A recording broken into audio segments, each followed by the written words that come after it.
လူတွေကမြစ်စုံကိုနိုင်ငံရဲ့မျိုးရိုးပြီးစား DNA ရဲ့အစမိမိကံကြမ္မာမိမိဖန်တီးခွင့်ရဲ့ပြရုပ်အဖြစ်မြင်ခဲ့ကြလို့ပါပဲဒါကြောင့်တိုင်းတစ်ပါးရဲ့အကျိုးစီးပွားအတွက်နိုင်ငံရဲ့အသက်သွေးကြောကိုပေးဆက်ရမယ့်အရေးကိုတွန်းလှန်ခြင်းဟာအချို့အခြားအာဏာကိုကာကွယ်ခြင်းဆိုတဲ့အဆင့်အထိလူတွေကခံစားနားလည်ခဲ့ကြတာပါဘဟုတုတနဲ့သမိုင်းအကြောင်းအရာတွေကိုကြည့်ရှုခြင်းရိုင်း Project by Constitute Page ကို follow, like, comment, share လုပ်ပေးပါနော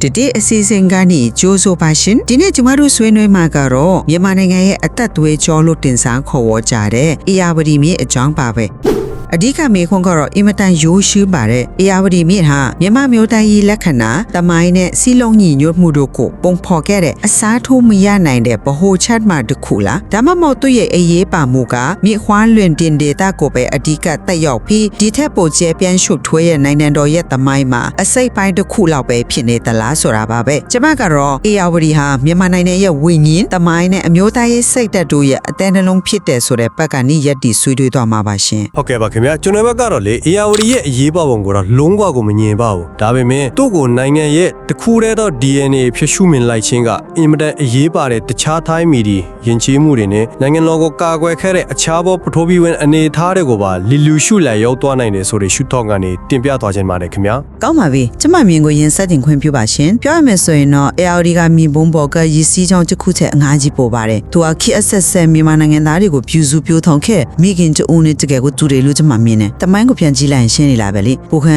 အင်ဝါမရော်ဂူရာဂုံးပေါင်ဆက်ရမီမိုင်းအင်ပါယာနိုင်ငံတို့ကြီးတွေအားလုံးဘာလို့အေယာဝတီမြခန်းတစ်ယောက်မှာပဲထူထောင်ခဲ့ကြတယ်လေအကြောင်းရင်းကရှင်းရှင်းနေမှာရှေ့ခေတ်မှာတောင်တန်းတွေကိုဖျက်ကျော်ဖို့ဆိုတာမလွယ်ဘူးလေအေယာဝတီကမြောက်ဖျားကနေတောင်ဘက်ပင်လယ်ထိဆက်သွယ်ပေးတဲ့တဘာဝအမြန်လက်မကြီးပဲပေါ့ဥပမာအလောင်းမင်းတရားကြီးပဲကြည့်ပါလားအထက်မြန်မာပြည်ကနေဟန်တာဝတီကိုစစ်ချီတဲ့အခါဒီမြချောင်းကိုပဲအဓိကသုံးပြီးစစ်တဲ့အင်အားကြီးခါတွေတည်ယူခဲ့တာဒါနိုင်ငံကိုသူစွတ်တစီတွေဖြစ်အောင်ပေါင်းစည်းပေးခဲ့တဲ့တွေးလွတ်ကြော်ပဲဒီမြကရှေကိုတူတူသုံးဒီမြကစိုက်ဖြိုးမြေတွေကိုတူတူမိခေါ်ဒီမြချောင်းနဲ့ပဲကုန်းစီကိုတိုင်းရဲ့ပြန်လာနေတိုင်လာကြတော့ငါတို့ဟာအတူတူပဲဆိုတဲ့စိတ်ထက်ကတဘာဝအတိုင်းကိုဖြစ်တည်လာခဲ့တာပါရှင်အိန္ဒိယမှာခွင့်လွတ်ပါနာကျွန်တော်တစ်ချက်လောက်ဖြတ်မေးချင်တာကတင်ပြောတဲ့ငါတို့ကအတူတူပဲဆိုတဲ့ခံစားချက်ကမြို့အလွင်ပြင်တစ်ချောင်းမှာပဲအဓိကရှိခဲ့တာလားဒါမှမဟုတ်တောင်တန်းဒေသကလူတွေကတော့အဲ့ဒီအစုဖွဲ့တွေမှာပါဝင်နေလို့အများနဲ့ခံစားခဲ့ရတယ်တာခင်ဗျာကျွန်တော်မြင်တာကတော့တင်ပြောတဲ့အေယာဝတီဘုံကိုပြုတ်သမိုင်းဟာအရေးကြီးတယ်ဒါပေမဲ့နိုင်ငံသမိုင်းတစ်ခုလုံးကိုတော့ကိုစားမပြုတ်နိုင်ဘူးဒီအမြင်ဟာအရှေ့ဘက်ကရှမ်းကုန်းပြင်မြင့်နဲ့အနောက်ဘက်ကရခိုင်ရိုးမလိုမြင့်နဲ့တဲမဆက်ဆက်ကတောင်တန်းဒေသတွေကတိုင်းသားတွေရဲ့ကိုယ်ပိုင်သမိုင်းယဉ်ကျေးမှုနဲ့နိုင်ငံတော်တည်ဆောက်ရေးမှာသူတို့ရဲ့အခန်းကဏ္ဍတွေကိုမွေးမြင့်သွားစေနိုင်တယ်။ကုန်သွယ်မှုကိုပဲကြည့်လေမိကျောင်းတစ်ခုတည်းအားကိုးခဲ့တာမဟုတ်ဘူး။ရှေးပဝေးတဏီကတွေကယူနန်ပြည်နယ်နဲ့မြန်မာပြည်မြောက်ပိုင်းကိုဆက်သွယ်ထားတဲ့ကုန်းလမ်းတွေရှိတယ်။အဲ့ဒီလမ်းတွေကနေကြောက်စိမ်းတွေပယန်းတွေကျုပ်ပြည်ကိုရောက်အိန္ဒိယနဲ့အနောက်ဘက်ကိုဆက်သွယ်တဲ့ကုန်းလမ်းတွေလည်းရှိတယ်။ဆိုတော့မိကိုပဲနိုင်ငံရဲ့ဗဟိုချက်မှအဖြစ်သတ်မှတ်လိုက်ရင်ဒီလိုအရေးပါတဲ့ကုန်းလမ်းဆက်သွယ်မှုတွေသမိုင်းဝင်အခန်းကဏ္ဍကပျောက်သွားနိုင်တယ်လို့ထင်ပါတယ်။ဟုတ်ကဲ့တင်ထောက်ပြသွားရဲ့တောင်တန်းဒေသတွေရဲ့အခန်းကဏ္ဍကိုကျွန်မလက်ခံပါတယ်။ဒါပေမဲ့နိုင်ငံတနိုင်ငံရဲ့ယက်တီမှုကိုအဓိကထောက်ပံ့ပေးနိုင်တာကစီးပွားရေးအင်အားပဲမဟုတ်လားရှင်။အဲ့ဒီနေရာမှာအေယာဝတီအခန်းကဏ္ဍကပေယာနဲ့မှအစားထိုးလို့မရပါဘူး။နိုင်ငံတနိုင်ငံရဲ့အမျိုးသားလုံခြုံရေးမှာအခြေခံအကြဆုံးကစားနပ်ရိက္ခဖူလုံမှုပဲလေ။အေယာဝတီမြစ်ကနေစင်တဲ့ဆောင်လာတဲ့နုံးတင်မီနုတွေကြောင့်မြို့ဝကျွန်းပေါ်ဒေသဟာအရှိတောင်အာရှရဲ့စပါးကြီးဖြစ်လာပြီးဒီနိုင်ငံအတွက်စားနပ်ရိက္ခကိုအာမခံနိုင်တဲ့ကိုလိုနီခေတ်မှာတောင်အင်္ဂလိပ်တွေကဒီမြို့ဝကျွန်းပေါ်ကဆန်ကိုမြေစီကြခဲ့တာပဲကိုမြေကိုရေကထွက်တဲ့ဆန်နှုတ်ဝမ်းဝတ်နေတဲ့ရေတိုင်းတစ်ပါးကိုမိခိုးစရာမလိုပဲမိမိခြေထောက်ပေါ်ရက်တည်နိုင်တယ်ဒါကြောင့်အေယာဝတီကပေးတဲ့စားနပ်ရိက္ခဖူလုံမှုဟာတိုင်းတစ်ပါးကိုမိခိုးစရာမလိုတဲ့လွတ်လပ်မှုရဲ့အာမခံချက်ဖြစ်ပြီးအချိုးချအာဏာရဲ့အတဲနှလုံးပဲဖြစ်ပါတယ်ရှင်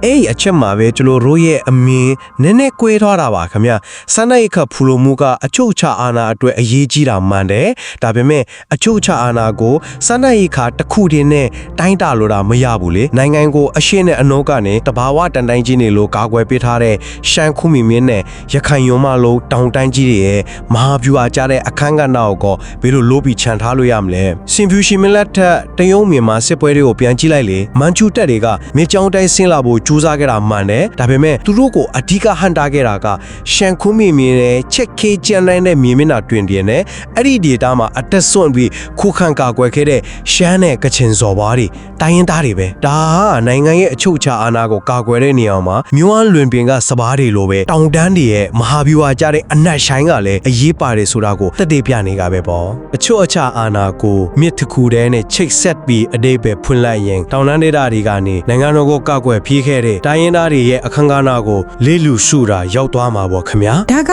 ပြန်အလာမြေးသက်ပြုတ်နေတဲ့တပေါ်လို့ကျွန်မမြင်နေရှင်တောင်တန်းတွေကကာကွယ်ပေးသလိုမြေဝမ်းကကျွေးမွေးတယ်ဒီနှစ်ခုပေါင်းဆက်မှနိုင်ငံတစ်ခုဖြစ်လာတာပေါ့ဒါပေမဲ့ယဉ်ကျေးမှုဘက်ကိုကြည့်လိုက်ရင်တော့ ARD ရဲ့ဗဟိုကျတဲ့အခမ်းအနားကပို့ပြီးတော့ထင်ရှားလာပါတယ်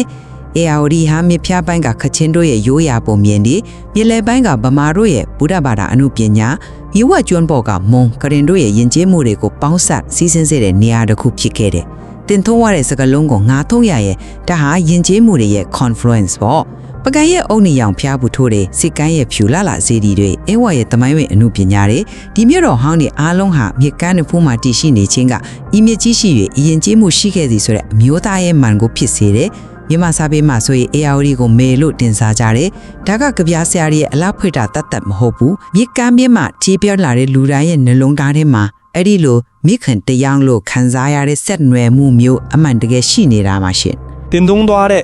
ဟွာလေယဉ်ကျေးမှုဒီပေါင်းဆက်စီးဆင်းတဲ့နေရာဆိုတဲ့မြင်ကိုကျွန်တော်ဆက်ပြီးဆွဲလွှဲချင်ပါတယ်ခင်ဗျာဟုတ်ပါတယ်မိကြောင်တလျောက်မှာယဉ်ကျေးမှုတွေဖလှယ်ခဲ့ကြတယ်ဒါပေမဲ့အဲ့ဒီပေါင်းဆက်မှုကတကယ်တမ်းမှာအားလုံးတန်းတူရီတူအရေးပြောသွားတဲ့ Martin Pot တကူဟုတ်ရဲ့လားဒါမှမဟုတ်ဘဟုတ်မြေဝိုင်းလွန်ပင်ကဗမာယဉ်ကျေးမှုကတခြားယဉ်ကျေးမှုတွေကိုဆွဲငယ်စူးစီးသွားတဲ့ Gravity Well တခုနဲ့ပိုတူနေမလားအဲ့ဒါကကျွန်တော်တို့စဉ်းစားဖို့လိုပါတယ်တောင်တန်းဒေသတွေမှာရှိတဲ့ချင်းနာဂပလောင်ဝေါ်စတဲ့တိုင်းသားတွေရဲ့ယဉ်ကျေးမှုတွေကတော့သူတို့မှာသူတို့ရဲ့ကိုယ်ပိုင်ထူးခြားတဲ့အထည်အလိပ်ဒီဇိုင်းတွေဘာသာစကားတွေရိုးရာဓလေ့တွေနဲ့တီးခြားတည်ရှိခဲ့ပြီးအေရာဝတီမြစ်ကြောင်းနဲ့အမြဲတမ်းတိုက်ရိုက်ရောရဲနေခဲ့တာမဟုတ်ပါဘူး။ဒါကြောင့်အေရာဝတီကိုယဉ်ကျေးမှုရဲ့တစ်ခုတည်းသောဘဟုချက်တစ်ဖြစ်တတ်မှတ်လိုက်ရင်မြန်မာနိုင်ငံရဲ့ယဉ်ကျေးမှုဆိုင်ရာကွဲပြားလာရမှု diversity ကိုအပြည့်အဝအတိမပြည့်ရရောက်သွားနိုင်တယ်လို့ကျွန်တော်ထောက်ပြချင်ပါတယ်။ တောင်ပေါ်ကယဉ်ကျေးမှုတွေကလည်းနိုင်ငံရဲ့အဖို့တန်တဲ့စိတ်ပိုင်းတွေမဲ့မဟုတ်ဘူးလားခင်ဗျာ ဟုတ်ကဲ့ကျမနားလဲပါတယ်ဒါမှအဲ့ကွဲပြားမှုတွေကိုတော့တနေရာရင်းမှာစူးစီးညီညွတ်သွားစေနိုင်တဲ့စွမ်းအား ARD မှာရှိတယ်ဆိုတာကိုမြစ်ဆုံကိစ္စကတသက်ပြခဲ့တယ်လို့ဆိုချင်ပါတယ်ရှင်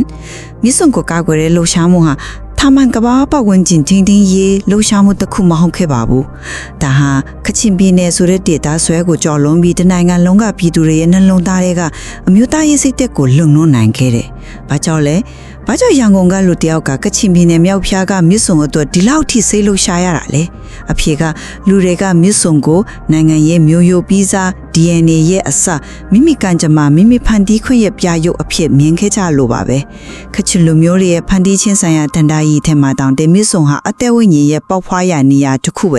ဲဒါကြောင့်တိုင်တစ်ပါးရဲ့အကျိုးစီးပွားအတွက်နိုင်ငံရဲ့အသက်သွေးကြိုးကိုပေးဆက်ရမယ့်အရေးကိုတွန်းလှန်ခြင်းဟာအချို့အခြားအာဏာကိုကာကွယ်ခြင်းဆိုတဲ့အစဉ်အထိလူတွေကခံစားနားလည်ခဲ့ကြတာပါ မှန်ပါတယ်မြေဆုံးကိစ္စမှာမကြုံစဘူးအမျိုးသားရေးစီလုံးညွတ်မှုတစ်ခုဖြစ်ပေါ်ခဲ့တယ်ဆိုတာကိုကျွန်တော်လုံးဝမမြင်ပါဘူ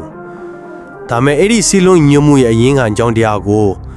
ARD မြ DNA ဖြစ်လို့ဆိုတဲ့တခုတည်းသောအကြောင်းများချက်ဖြစ်ထပ်မှဖို့တော့ခက်မတင်နဲ့ကျွန်တော်တို့အဲ့ဒီစီလုံးညွတ်မှုကိုစိုးရင်ပူပေါင်းမှုကိုရဲ့စုံမတ် confluence of anxiety စခုဖြစ်ပို့ပြီးရှုမြင်ခြင်းနဲ့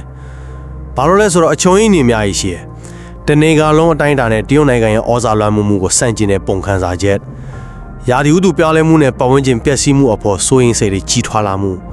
ပြီးတော့အဲ့ဒီဒေသမှာနေမယ့်ဒေသခံကချင်တိုင်းရင်းသားတွေအခွင့်အရေးနဲ့သူတို့ရဲ့ဘိုးဘွားပိုင်မြေပေါ်တန်ဖိုးထားမှုကိုလေးစားလာကြတဲ့စိတ်ဒီချက်တွေအားလုံးပေါင်းစုံသွားလို့ဒီလောက်ကြီးမားတဲ့လှုပ်ရှားမှုကြီးဖြစ်လာတာပါဆိုတော့ DNA ဆိုတဲ့စကားလုံးကိုတွန်းလိုက်ခြင်းအပြင် ARD နဲ့နေ့စဉ်ဘဝမှာဓာတ်ရိုက်မပတ်သက်တဲ့တောင်တန်းဒေသကတိုင်းရင်းသားတွေကိုဒီမျိုးသားရေးစိတ်တဲ့ရဲ့အပြင်ဘက်ကိုမတော်တဆခဲထုတ်လိုက်တယ်လို့ဖြစ်သွားစေနိုင်တယ်ဆိုတာကိုသတိပြုသင့်ပါတယ်ခင်ဗျာ အနှစ်ချုပ်အနေနဲ့တင့်ပြရင်တော့ ARD ရရုပ်ပိုင်းဆိုင်ရာမြစ်တစင်မြသားမကပဲမြန်မာနိုင်ငံရဲ့တမိုင်းဝိညာဉ်နဲ့အချုပ်ချာအာဏာတို့ရဲ့အထက်ကဖျားရုပ်တစ်ခုအထိခေတ်ဆက်တည်ရှိခဲ့ပြီးနောင်လဲဆက်လက်တည်ရှိနေအောင်ပါပဲကျမတို့ဆွေးနွေးခဲ့တယ်လို့ပဲသူကနိုင်ငံကိုစီးပွားရေးအရာကျွေးမွေးခဲ့တယ်နိုင်ငံရေးအရာစူးစီးပေးခဲ့တယ်ဂျင်းချင်းဝအရာဖုံဖော်ပေးခဲ့တယ်ဒါကြောင့်မို့ ARD ကိုကာကွယ်ခြင်းဟာနိုင်ငံရဲ့အနာဂတ်ကိုကာကွယ်ခြင်းဖြစ်ပြီးလို့ ဒီမြစ်ကိုမိခေါ်ပြီးကံကြမ္မာတစ်ခုတည်းအောက်မှာအတွေ့တကွရှင်သန်နေကြတဲ့တိုင်တာအားလုံးကိုကာကွယ်ချင်းလက်ဖြစ်တယ်လို့ကျွန်မယုံကြည်ပါတယ်ရှင် ကျွန်တော်ဘက်ကညီကုန်းချုပ်ရရင်တော့အေယာဝတီရဲ့တမိုင်းချက်ယဉ်ကျေးမှုချက်စီးပွားရေးချက်အရေးပါမှုကိုဘယ်သူမှညှင်းလို့မရပါဘူးဒါပေမဲ့မြန်မာနိုင်ငံရဲ့အမျိုးသားရေးလက္ခဏာဆိုတာဟာ